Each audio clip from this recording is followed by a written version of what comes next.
আপনি একটি হজ আদায় সমান সওয়াব পাবেন। আসসালামু আলাইকুম ওয়া রাহমাতুল্লাহি ওয়া বারাকাতুহু। বিসমিল্লাহ, আলহামদুলিল্লাহ, ওয়াসসালাতু ওয়াসসালামু আলা রাসূলিল্লাহ, আম্মা বাদ। সম্মানিত উপস্থিতি, অত্যন্ত গুরুত্বপূর্ণ একটা হাদিস নিয়ে আমি আপনাদের সামনে আজকে উপস্থিত হয়েছি। যে হাদিসটার উপর যদি আপনি আমল করেন, এই হাদিসটা যদি বুঝেন এবং হাদিসটা অনুসারে যদি আমল করেন, ইনশাআল্লাহ তাআলা রাসূল সাল্লাল্লাহু আলাইহি ওয়াসাল্লাম বলছেন যে আপনি হজের সওয়াব পাবেন। একটা হজ করলে যে পরিমাণ সওয়াব হয়, সেই পরিমাণ সওয়াব আপনার আমল নামায় দিয়ে দেওয়া হবে। সুবহানাল্লাহ। তাহলে চলুন কথা না বাড়িয়ে আমরা হাদিসটা শুনি। হাদিসটা আপনি পাবেন মুসনাদে আহমদে এবং বাইহাকিতে।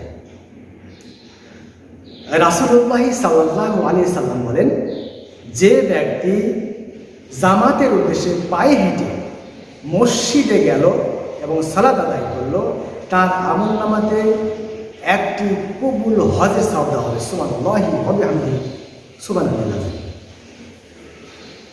তার মানে বুঝলাম এই হাদিস থেকে যে যদি আমরা পায়ে হেঁটে জামাতে হাজির হই এবং ফরজ সালাতের উদ্দেশ্যে যদি যাই, তাহলে আমাদের আমল নামায় একটা হজের সওয়াব দিয়ে দেওয়া হবে। সুবহানাল্লাহি ওয়া বিহামদিহি, সুবহানাল্লাহিল আযীম। কত বড় গুরুত্বপূর্ণ কথা চিন্তা করেন। পায়ে হেঁটে শুধু যেতে হবে। আমরা কিন্তু পায়ে হেঁটে মসজিদে যাই না।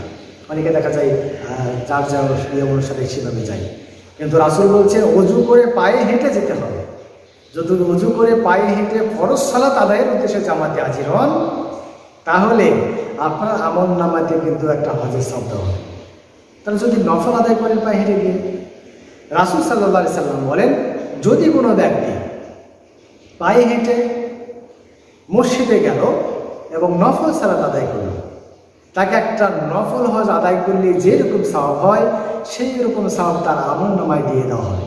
সুবহানাল্লাহি ওয়া বিহামদিহি, সুবহানাল্লাহিল আযীম। কত বড় সুন্দর একটা হাদিস। আমরা এখন যারা জানতাম না এতদিন, এখন জেনেছি, আজকে থেকে আমরা আমল করা শুরু করি। আজকে থেকেই পায়ে হেঁটে আমরা মসজিদে যাওয়ার চেষ্টা করব।